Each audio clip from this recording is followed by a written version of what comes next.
Next topic is డిఫైనైట్ integration అమ్మ. డిఫైనైట్ ఇంటిగ్రేషన్లో ఇంతకుముందు previous ఇయర్లో అయితే మనకి ఇచ్చిన మార్క్స్ 2 మార్క్స్ వస్తాయమ్మా, ఒక 4 మార్క్స్ వస్తుంది, ఒకటి 7 మార్క్స్ వస్తుంది.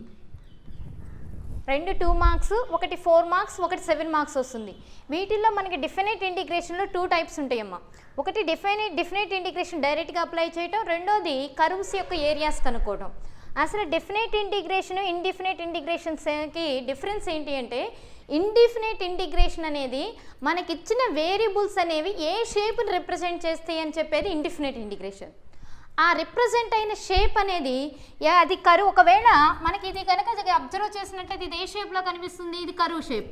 ఇక్కడికి వచ్చేతలకి మనకి రెక్టాంగులర్ స్క్వేర్ షేప్లో కనపడుతుంది. ఒకవేళ అది స్క్వేర్ షేప్లో కనిపించింది అనుకోండి, డైరెక్ట్గా మనకి ఏరియా కనుక్కోవడానికి ఫార్ములా ఉంది. కానీ ఒకవేళ అది కరువు షేప్లో రిప్రజెంట్ అయినప్పుడు ఇలాంటి వాటికి సపోజ్ ఇది ఇలా ఫైండ్ అవుట్ చేసాము, ఇది కరువు షేపు, ఇది కూడా ఏమవుతుంది మనకి కరువు షేప్, ఇర్రెగ్యులర్ షేపు. ఇలాంటి ఇర్రెగ్యులర్ షేప్కి ఈక్వేషన్ వేరియబుల్స్లో ఈక్వేషన్ ఫామ్ చేసేదేమో ఇండిఫినైట్ ఇంటిగ్రేషన్. ఆ ఫామ్ అయిన ఇర్రెగ్యులర్ షేప్ యొక్క ఏరియాని ఫామ్ చేసేది డిఫినైట్ ఇంటిగ్రేషన్. ఇచ్చిన వేరియబుల్స్లో ఎక్స్ అనే వేరియబుల్ కానీ వైజెడ్తో వేరియబుల్స్ ఇచ్చినప్పుడు ఆ వేరియబుల్తో మనం ఏదైనా సరే ఈ ఎక్స్పాన్షన్ కనుక ఫామ్ చేస్తే ఆ ఎక్స్పాన్షన్ ఇండిఫినైట్లో ఫామ్ అవుతుంది. దట్ ఈస్ ఈ కర్వ్ అనేది ఎలా ఫామ్ అయిందంటే ఈ కర్వ్ షేప్ యొక్క ఈక్వేషన్ అనేది రిప్రజెంట్ అవుతుంది. సపోజ్ కొన్ని సందర్భాల్లో మనం కనుక్కున్నప్పుడు ఎక్స్ స్క్వేర్ వస్తుంది ఇంటిగ్రేషన్ అంటే ఎక్స్ స్క్వేర్ వచ్చిందంటే అక్కడ ఫామ్ అయిన కర్వ్ షేప్ ఏంటి, రెక్టాంగిల్ స్క్వేర్ షేపు. అలా కాకుండా ఇంకోటి x³/3 వచ్చింది అనుకోండి, అక్కడ ఫామ్ అయింది ఏంటి, క్యూబిక్ ఫార్ములా వచ్చినా కాబట్టి ఇర్రెగ్యులర్ కర్వ్ షేపు. అలాంటి ఇర్రెగ్యులర్ కర్వ్ షేప్స్ ఫామ్ అయినప్పుడు ఆ కర్వ్ షేప్స్ యొక్క ఏరియాని ఫైండ్ అవుట్ చేయడానికి ఉపయోగించేది డిఫినైట్ ఇంటిగ్రేషన్ అమ్మ. ఏవైనా సరే ఇర్రెగ్యులర్ షేప్స్ యొక్క ఏరియాస్ని ఫైండ్ అవుట్ చేయడానికి మనం మ్యాథమెటికల్గా ఏం కనుక్కోలేదు. ఫస్ట్ ఇయర్లో మనం కనుక చూసుకున్నట్లయితే ఇంటిగ్రల్ వాల్యూస్ని కర్వ్ షేప్ ఇస్తున్నారు. ఆ కర్వ్ షేప్స్ యొక్క ఏం కనుక్కున్నాం, ఫస్ట్ ఇయర్ అంతా కూడా టాంజెంట్ స్లోప్ కనుక్కున్నాం. టాంజెంట్ స్లోప్ ఎలా కనుక్కుంటున్నాము, సపోజ్ ఈ ఈక్వేషన్ లైన్ కావాలి అంటే అండర్ ది కరువుకి అండర్గా ఉన్న లైన్స్ ఈక్వేషన్ కావాలి అంటే కంపల్సరీగా స్లోప్ అనేది dy/dxతో ఫైండ్ అవుట్ చేసాం. అక్కడ dy/dx వచ్చింది అంటే ఈ లైన్ యొక్క స్లోప్ వచ్చినట్టు దాని నుంచి ఈక్వేషన్ కనుక్కున్నాం. కానీ ఇక్కడ ఫామ్ అయిన అండర్ ది కరువు కనుక ఫామ్ అయితే దానికి కనుక మనం డయాగ్రామ్ డ్రా చేసినప్పుడు ఆ ఏరియా ఎంత అనేది మనం ఫైండ్ అవుట్ చేయలేదు. అలా ఇర్రెగ్యులర్గా వచ్చే షేప్స్ కానీ లేదా కరువు షేప్స్ యొక్క ఏరియా అంటే ఒకవైపు ఏమో కరువు షేప్, రెండో వైపు ఏమో స్క్వేర్ ఆర్ రెక్టాంగిల్ షేప్, ఇలాంటి వాటికి సంబంధించిన ఏరియాస్ని మనం ఫైండ్ అవుట్ చేయాలి అంటే ఏరియా అండర్ ది కరువు షేప్స్ యొక్క ఏరియాని ఫైండ్ అవుట్ చేయాలంటే మనం ఏది ఉపయోగించాలమ్మా, డిఫినైట్ ఇంటిగ్రేషన్ ఉపయోగిస్తాం. ఆ డిఫినైట్ ఇంటిగ్రేషన్ అనేది ఎలా ఫామ్ అవుతుంది అంటే, let f(x) be a function. Already చెప్పాను ఫంక్షన్ని ఫామ్ చేసేది indefinite integration. So suppose this is the curve shape. ఈ కర్వ్ షేప్ అనేది మనకి f(x) అవుతుంది. f(x) be a function defined on closed interval a, b. ఆ ఫంక్షన్ అనేది ఏ రెండు వాల్యూస్ మధ్య ఫామ్ అయిందమ్మా, x = a, x = b. ఏకి బై బికి మధ్య ఫామ్ అయింది. ఇక్కడ here a, b are always real numbers. ఈ 2 రియల్ నెంబర్స్ మధ్య ఫామ్ అయిన ఫంక్షన్ కనుక మనం ఏరియా కనుక్కోవాలి అంటే అప్పుడు మనం ఏం ఉపయోగిస్తాము, డిఫైనైట్ ఇంటిగ్రేషన్. ఆ డిఫైనైట్ ఇంటిగ్రేషన్ని మనం ఎక్కడి నుంచి ఎక్కడికి కనుక్కోవాలి, ఇక్కడ నుంచి ఇక్కడ దాకా ఫైండ్ అవుట్ చేయాలి. అండర్ ది ఏరియా అంటే ఆ కరువు కింద ఏరియాని ఫైండ్ అవుట్ చేయాలి కాబట్టి అది ఎక్కడి నుంచి start, x = a. So x = aని మనం లోయర్ లిమిట్ గాను, x = bని అప్పర్ లిమిట్ గాను రిప్రజెంట్ చేస్తాము. So integral of a to b f(x) dx is called definite integration.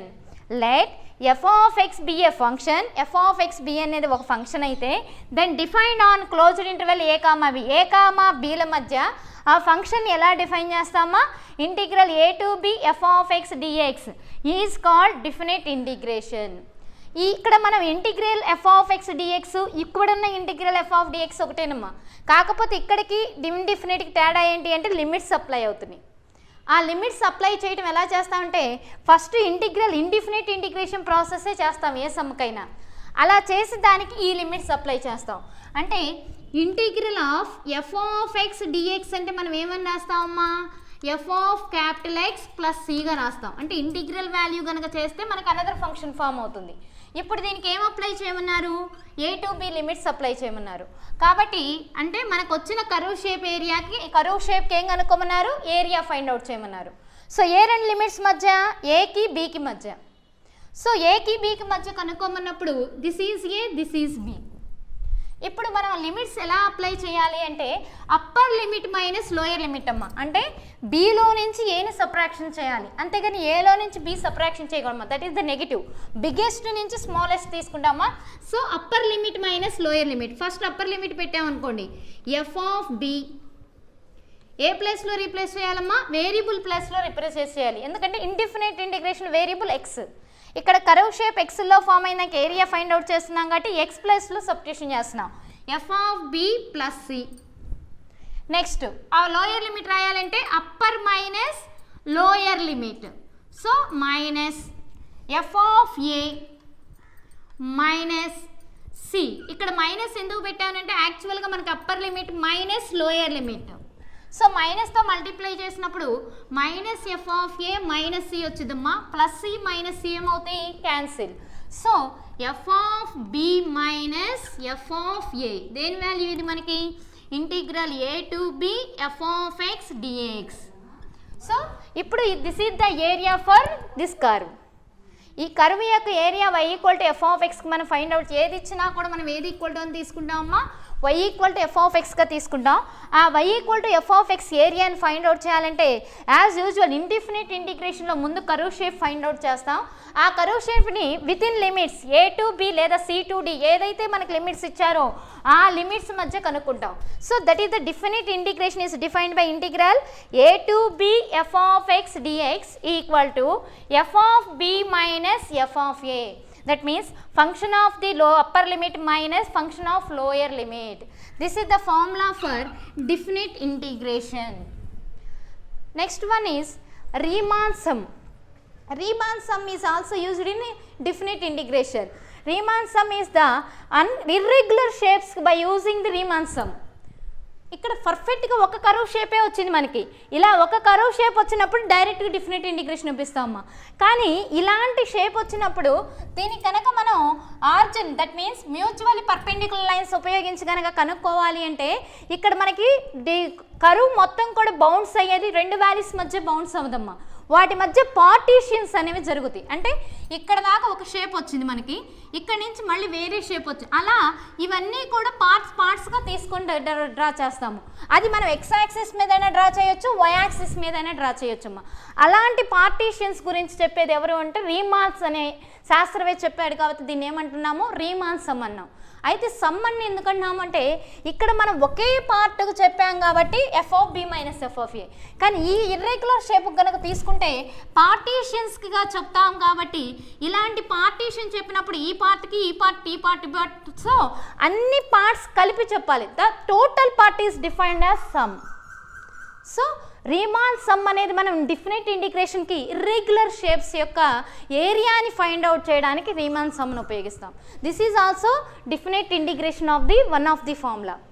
So Riemann sum అంటే F from closed interval A comma B to R. R means real numbers.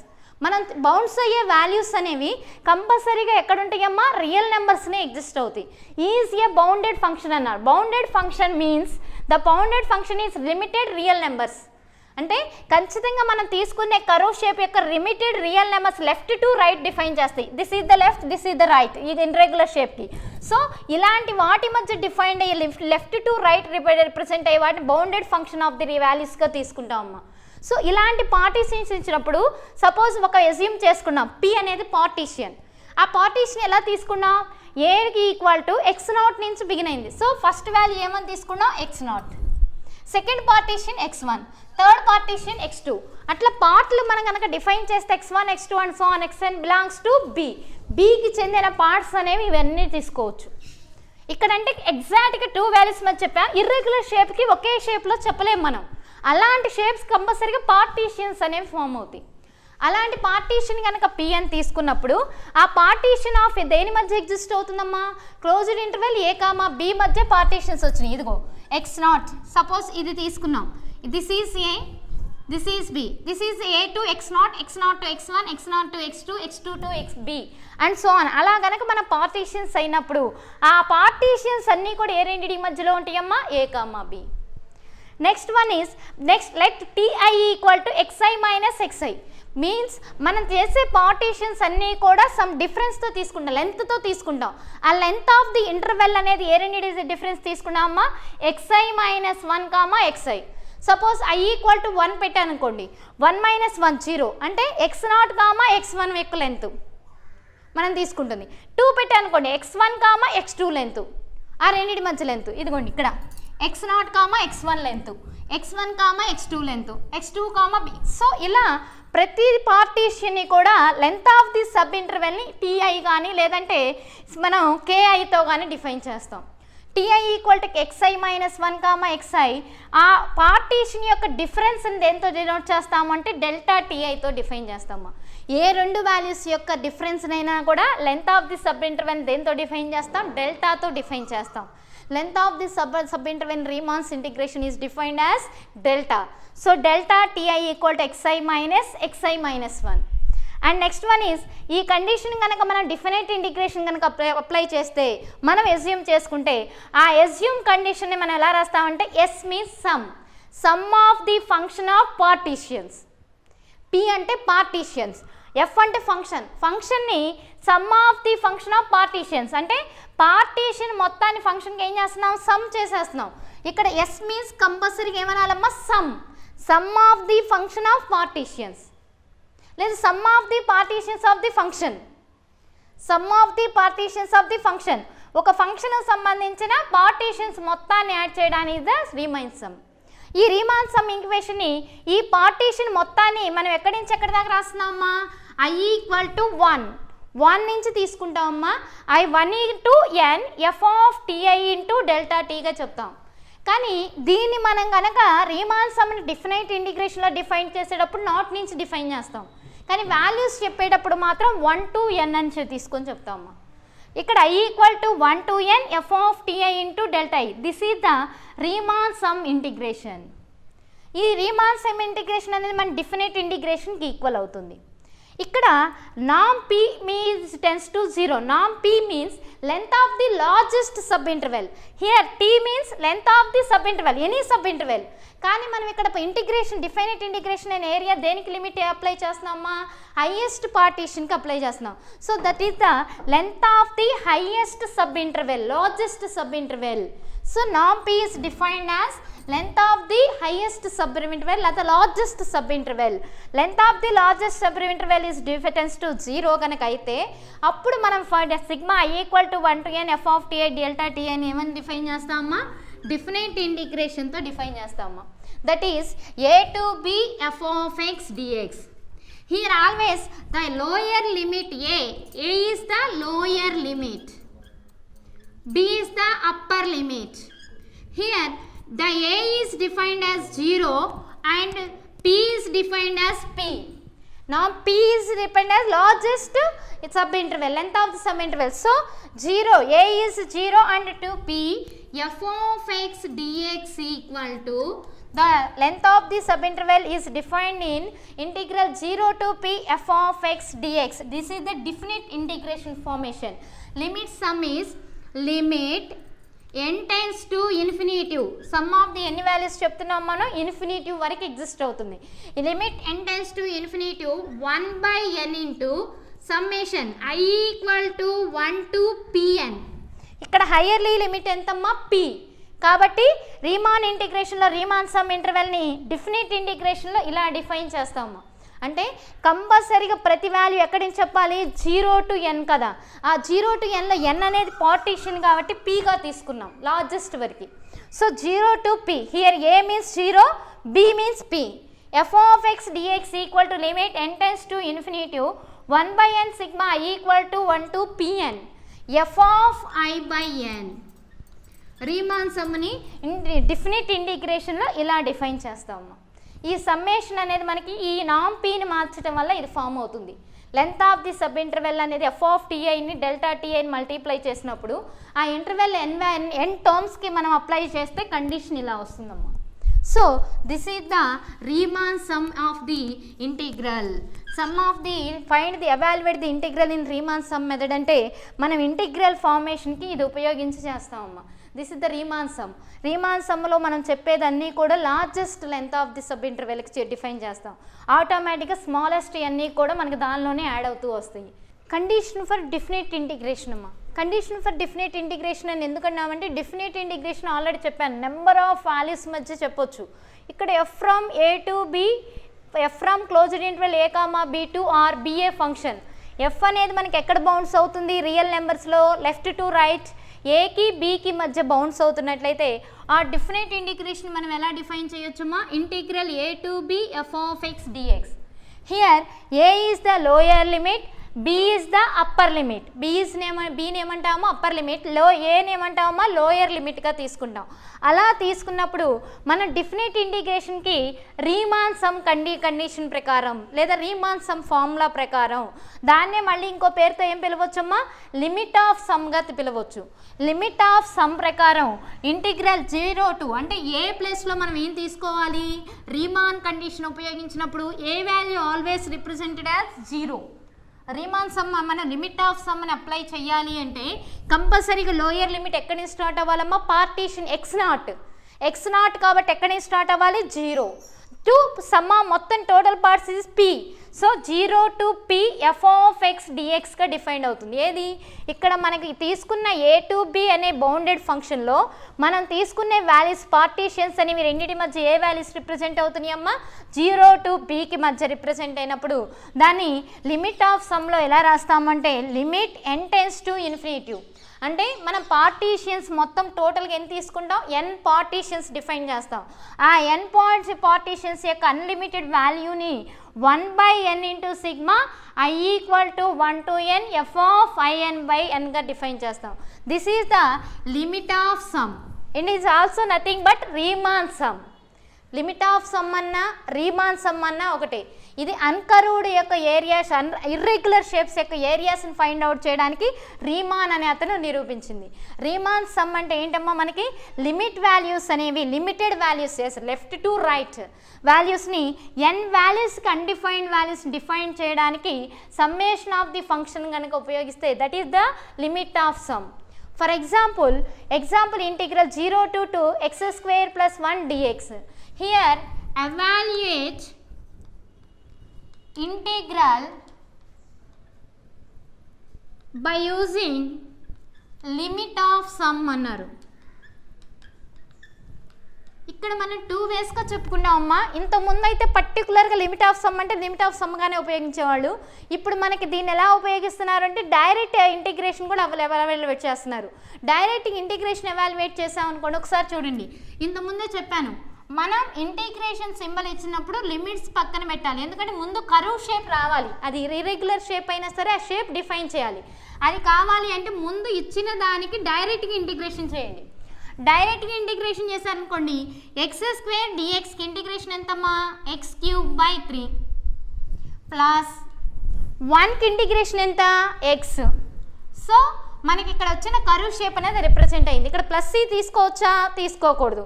కాబట్టి limits apply చేస్తే upper limit ఏమో 2, lower limit ఏమో 0. So ఇప్పుడు apply చేసా అనుకోండి, first upper limit minus lower limit. Upper limit ఎంత, 2³ / 3 + 2. రెండింటికి ఎట్ ఏ టైం అప్లై చేయాలమ్మా.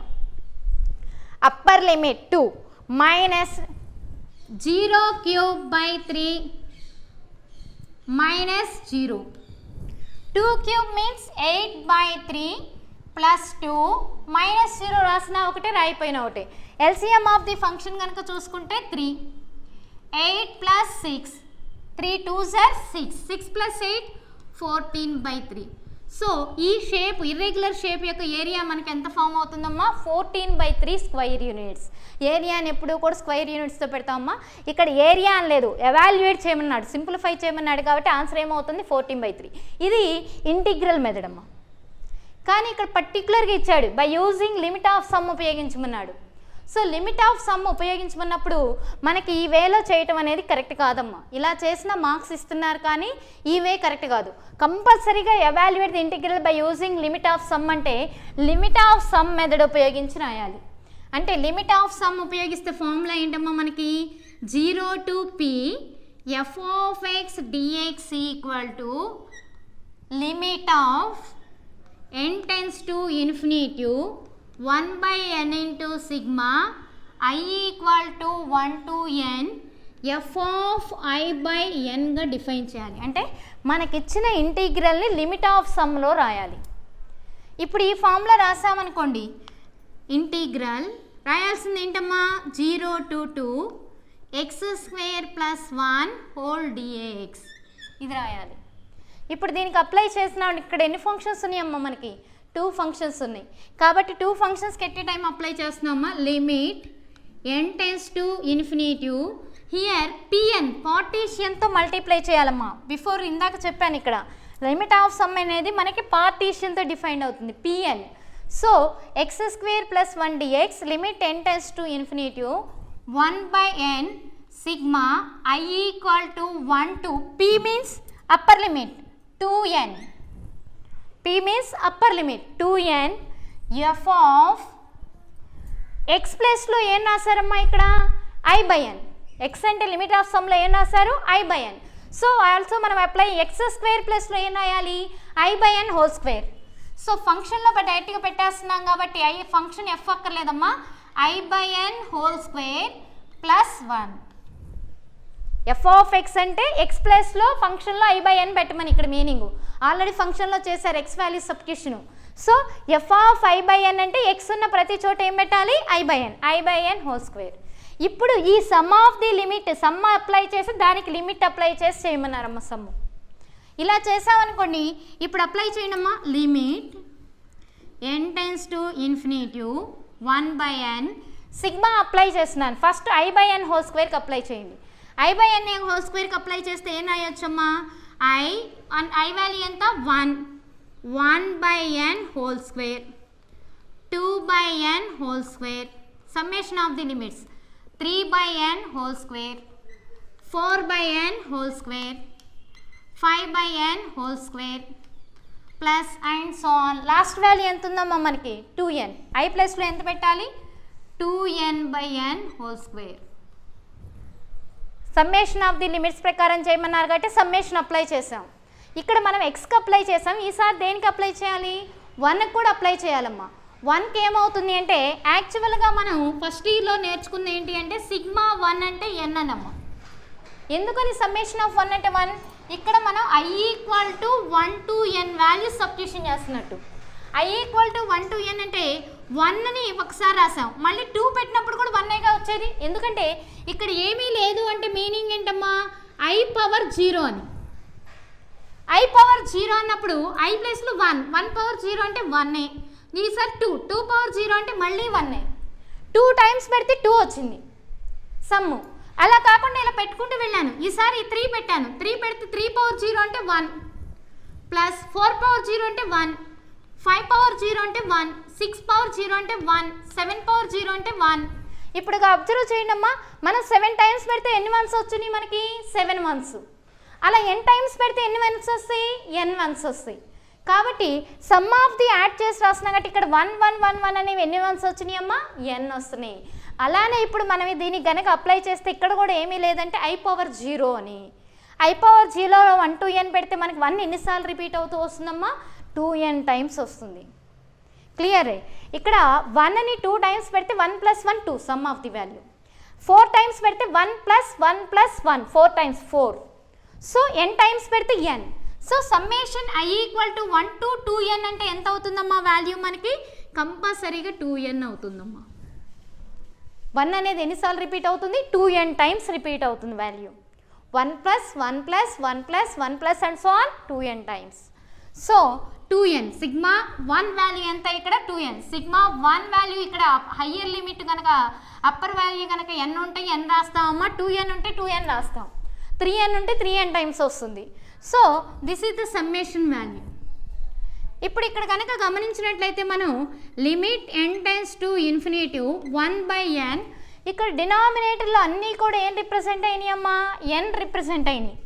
ఆ nకి స్క్వేర్ని అప్లై చేసాం అనుకోండి, 1/n² into 1 square plus 2 square plus 3 square plus 4 square plus 5 square plus and so on plus 2n whole square.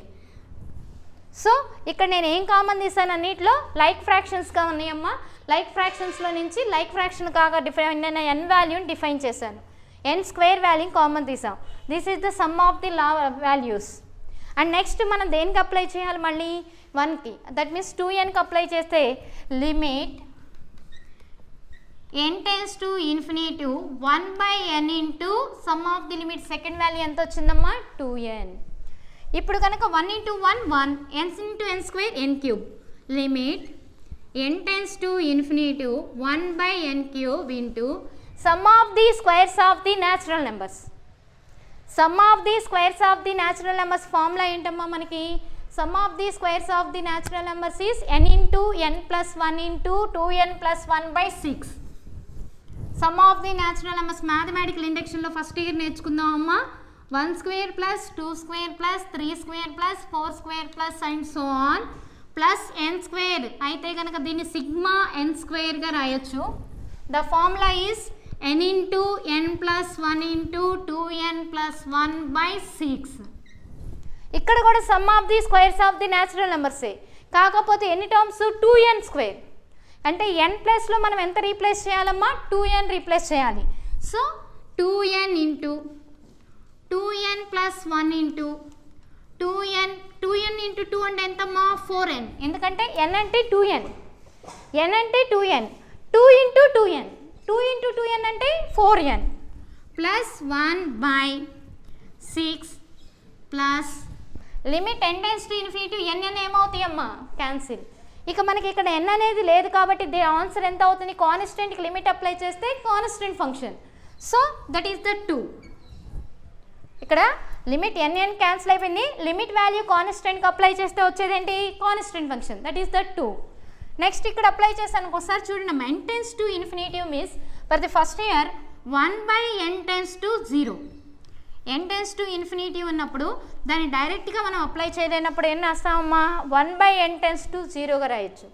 కాబట్టి మనం ఇచ్చిన function కూడా ఏ రూపంలో మార్చాలమ్మా, 1/n రూపంలో మార్చాలి. n వాల్యూ డైరెక్ట్గా అప్లై చేయలేం కాబట్టి అలా మారుస్తున్నాం అమ్మా. Limit n tends to infinity 1/n³ into 2n into common n value n into 2 plus 1/n and next value of the 4n plus 1లో కూడా ఏం కామన్ తీస్తున్నాం, n 4 plus 1/n by 6 plus 2. Here n³ n into n into n అంటే ఎంతమ్మా, n³ are cancel. Here limit n tends to infinity means n means 1/n tends to 0. So మనం n ప్లేస్లో మనం ఇన్ఫినిటీవ్గా ఉన్నప్పుడు దాన్ని రివర్స్ చేసుకుంటే ఏమొస్తుందమ్మా, 1/n. So 1/n ప్లస్లో ఎంత పెట్టాలి, 0. 1/n ప్లస్లో 0 అప్లై చేసాం అనుకోండి, first value 2 into 2 plus 0 2, 4 plus 0 4/6 plus 2. Cancel the terms, 2 3s are. So 8/3 plus 6 equal to 8/3 plus 2 equal to 14/3. So evaluate the integral అంటే డైరెక్ట్ ఇండిఫినిట్ ఇంటిగ్రేషన్ అప్లై చేసి limits apply చేయొచ్చమ్మా. కానీ ఇక్కడికి వచ్చేతలకి evaluate the integral by using limit of the sum అన్నారు. So Riemann sum ప్రకారం చేసుకుంటే మనం పార్టీషియన్స్ ఇవన్నమాట, x0 x1 x2 x3 x4 and so on xn. ఇలా పార్ట్ సమ్ ఆఫ్ ది పార్ట్స్గా డివైడ్ చేసినప్పుడు కూడా మనకు ఆన్సర్ ఎంత వచ్చిందమ్మా, 14/3. కాబట్టి ఈ రెండు మెథడ్స్లో ఏదేం చేయొచ్చమ్మా, ఆడ్ కనుక using limit of the sum అంటే కంపల్సరీగా రీమాన్ పార్టీషియన్స్ని అప్లై చేయాలి. ఇక్కడ పార్టీషియన్స్ ఇవి. So this is the irregular shape of x² + 1 dx of the limit of the sum value. Exercise 6aలో first sum evaluate the integral. ఈ ఇంటిగ్రల్ వాల్యూని by using దేని ప్రకారం చేయమన్నారమ్మా, limit of sum. Summation of the limits ఉపయోగించి చేయమన్నారు. Summation of the limits ఉపయోగించాలి అంటే రీమాన్ సమ్ ఫార్ములా రాసుకుంటామమ్మా. రీమాన్ సమ్ ఫార్ములా ఏంటి? Integral 0 to p, here is the lower limit, this is the upper limit, f of x dx equal to limit n tends to infinity 1 by n. Sum of the limitations, limit n tends to infinity 1 by n, summation I equal to 1 to pn, here pn, partition pn into f of I by n. Summation of the limit ఉపయోగించమన్నారు ఇంటిగ్రల్కి. So this is the formula for Riemann's formula, limitation of the sum. ఈ ఫార్ములాలో మనం కనుక చూసుకున్నట్లయితే lower limit ఎంత ఇచ్చారమ్మా? 0. So integral 0 to 5 x plus 1, ఇక్కడ 2 పార్ట్స్ ఉన్నాయి కాబట్టి 2 పార్ట్స్కి dx అప్లై చేయండి అమ్మా. ఫస్ట్ పార్ట్ ఏమవుతుంది? x dx plus integral 0 to 5, second part ఏమవుతుందమ్మా? dx. ఇక్కడ డైరెక్ట్ ఇంటిగ్రేషన్ అప్లై చేయమలేదు, రీమాన్ సమ్ అప్లై చేయమన్నారు. వాటి ప్రకారం అప్లై చేస్తే limit n tends to infinity 1 by n into summation I equal to 1 to pn. p అంటే ఎంత? 5. 5n ఫంక్షన్ ఆఫ్ ఏం రీప్లేస్ చేయాలి లిమిట్ ఆఫ్ సమ్మేషన్లో? I by n. అంటే x ఉన్న ప్రతి చోట మనం I by n రీప్లేస్ చేయాలి. So I by n replace చేస్తే I by n. x ఏ ఉందమ్మా ఇక్కడ, x అంటే ఏం రాయాలి? I by n. ఇప్పుడు సమ్మేషన్ ఆఫ్ ది పార్టీషన్స్ కనుక అప్లై చేద్దామమ్మా. లిమిట్ అప్లై చేసే ముందు పార్టీషన్ రాద్దాము. 1 by n into first partition ఎంత పెట్టాలి? 1. 1 by n plus 2 by n plus summation of the limits అంటే I equal to 1 by n, sum అంటే plus I equal to 2, I equal to 3 by n, next value 4 by n and so on. ఇలా ఎంతవరకు replace చేయొచ్చమ్మా? 5n. Last value ఏమవుతుంది? 5n by n. This is the first condition for limit of the summation. Second కండిషన్కి apply చేసామనుకోండి, plus limit n tends to infinity 1 by n. Here x ఏం లేదమ్మా, ఎంత ఉంది? 1. 1కి I by n రాయం కాబట్టి summation of I equal to 1 to 5n 1. x ఉంటే xకి I by n రాసేవాళ్ళం. ఇక్కడ x అనేది లేదు కాబట్టి దట్ ఈస్ ద 1. సమ్మేషన్ అనేది దేనికి అప్లై చేయాలి? 1కి అప్లై చేయాలి, దానికి లిమిట్ అప్లై చేయాలి. సో ఇప్పుడు కనుక మనం రూల్ అప్లై చేసామనుకోండి, limit n tends to infinity 1 by n. Here we observe the value of denominator n, n, n, n, n. So sum of the partition లో denominator ఎలా ఉంది? సేమ్గా ఉంది. So common the n term 1 by n common ఇస్తే remaining ఏమొస్తుందమ్మా? 1 plus 2 plus 3 plus and so on plus last value 5n plus రెండో value ఇందాకే replace చేసాము. సిగ్మా 1 అంటే యాక్చువల్గా మనం ఏం రాసాం? ఫస్ట్లో n, కానీ ఇక్కడ సిగ్మా వాల్యూ ఎన్ని వాల్యూస్ అన్నారు? 5n. కాబట్టి సమ్మేషన్ ఆఫ్ 1 వాల్యూ ఎంత అవుతుందమ్మా? 5n టైమ్స్ 1 వస్తుంది. క్లియర్లీ సిగ్మా 1 అంటే యాక్చువల్గా n. n ఎందుకు రాస్తాము అంటే I equal to 1 to n. 1ని మనం n టైమ్స్ రాసినప్పుడు n అనే వస్తుంది, 1 ఇంటూ I పవర్ 0 వాల్యూ అని. ఇప్పుడు మనకి 5n ఉంది కాబట్టి ఏం రాయాలి? 5n. ఇక నెక్స్ట్ ఈ కండిషన్ చూసినట్లయితే ఇది ఎలా ఉందమ్మా? Sum of the natural numbers. Sum of the natural numbers formula ఏంటి మనకి? Sigma n. Sum of the natural numbers formula ఏంటి? Sigma n. Sigma n formula n into n plus 1 by 2. But in this case sigma n means 5n, so sigma 5n, so multiplying 5n into 5n plus 1 by 2. So applying the formula for in this value, limit n tends to infinity 1 by n square into formula for sum of the natural numbers 5n into 5n plus 1 by 2 plus ఇక్కడ కూడా మనం limit sum apply చేయాలమ్మా. Limit n tends to infinity 1/n into summation value ఎంత వచ్చింది 5n.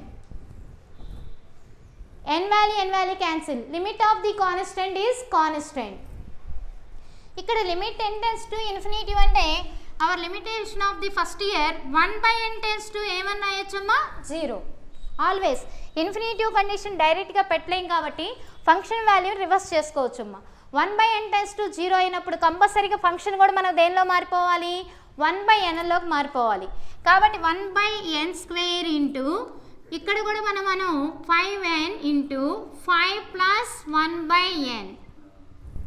ఇక్కడ కూడా మనం n common తీస్తున్నాం. n కామన్ తీసినప్పుడు రెండో వాల్యూలో కూడా ఎందుకు తీస్తున్నాము 1/n ఫార్మేషన్ కోసం. n కామన్ తీస్తే మనకి remaining ఏముంటుందమ్మా 5 plus 1/n by 2 plus 5. Here n square is cancelled. Limit 1/n tends to 0. Applying the value 5 into 5 plus 0 by 2 plus 5. 25 by 2 plus 5. So 25 plus 10 by 2. That means 35 by 2. So summation of the limit value is 35 by 2. Second sum అమ్మ integral 0 to 4 x square dx అని ఇచ్చారు. ఇక్కడ కూడా integral value ఏది ఉపయోగించేయమన్నారమ్మా limit of sum. Limit of sum means summation of the limit apply చేయమన్నారు. So summation of the limit కనుక apply చేస్తే integral 0 to 4 f of x అంటే ఎంత ఇచ్చారమ్మా x స్క్వేర్ dx అని ఇచ్చారు. యాక్చువల్గా డైరెక్ట్గా అయితే మనం డైరెక్ట్గా ఆల్రెడీ మనకు తెలుసు x³ 3కి lower limit upper limit apply చేస్తాం. కానీ ఇక్కడ అలా చేయమలేదు. సమ్మేషన్ ఆఫ్ ది లిమిట్స్ ఇచ్చినప్పుడు కంపల్సరీగా ఫంక్షన్ని సమ్మేషన్ ఆఫ్ ది లిమిట్స్లోకే మార్చాలమ్మా. So limit n tends to infinity 1/n f of summation I equal to 1 to partition p value ఎన్నమ్మా 4n. 4n పార్టీషియన్స్ అప్లై చేశారు మనకి ఇచ్చిన మనకి కరువు షేప్కి. సో ఎఫ్ ఆఫ్ ఎక్స్ అంటే మనకి ఏముందమ్మా x square. So x plus ఏం రీప్లేస్ చేయాలి I/n. ఎఫ్ రాయకూడదమ్మా. ఎఫ్ ఆఫ్ ఎక్స్ అంటేనే ఎక్స్ స్క్వేర్. ఎక్స్ అంటే ఎంతని ఇచ్చారు I/n. So summation of the limit apply చేస్తే I/n whole square. So sum of the partitions apply చేద్దామమ్మా. Limit n tends to infinity 1/n into summation of the partition apply చేస్తే first ఏ value apply చేయాలి 1. So 1/n whole square plus 1 complete అయితే next value 2. Sum కాబట్టి ఎంత పెట్టాలి 2.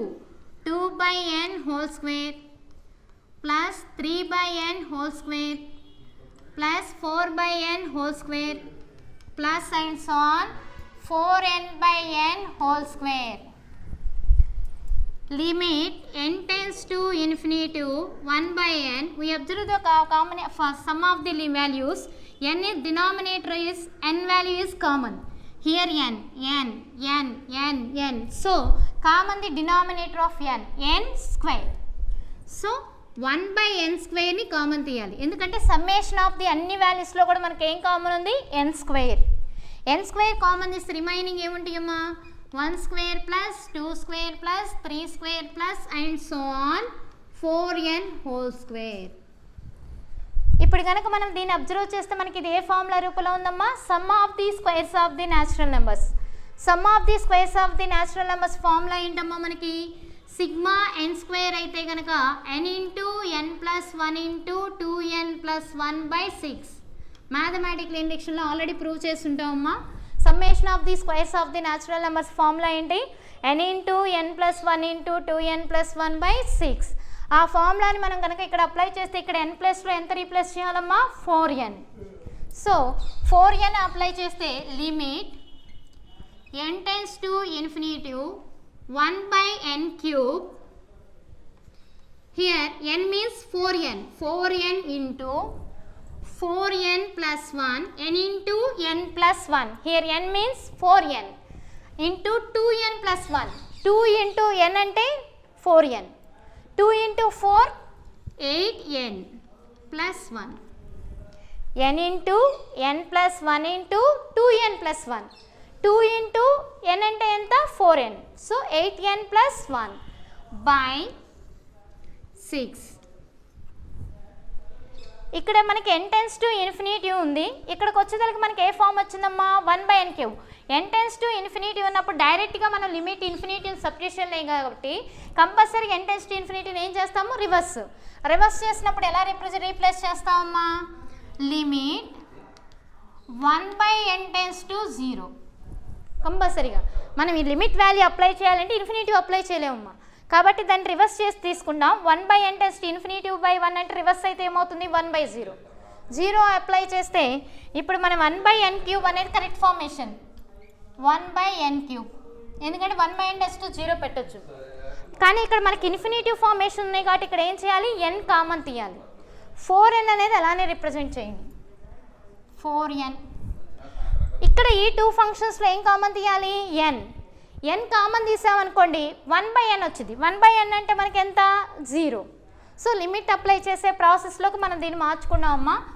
n common తీస్తే 4 plus 1/n. Next అలానే third part this is the first part constant లేదు కాబట్టి అలానే రాయొచ్చు. సెకండ్ పార్ట్లో మనం n కామన్ తీస్తాం. థర్డ్ పార్ట్లో కూడా n కామన్ తీస్తున్నామమ్మా. n కామన్ తీస్తే 8 plus 1/n by 6. n into n square. n square into n cube. n cube cancel. Remaining. Limit value ఎంత అప్లై చేయాలి 1/n tends to 0. 4 into 4 plus 1/n tends to 0. 8 plus 1/n tends to 0 by 6. 4 into 8 by 6. Cancellation the terms. Remaining is 64/3. So ఈ irregular shape యొక్క area మనకి ఎంత represent అవుతుందమ్మా 64/3 square units by using limitation of the some.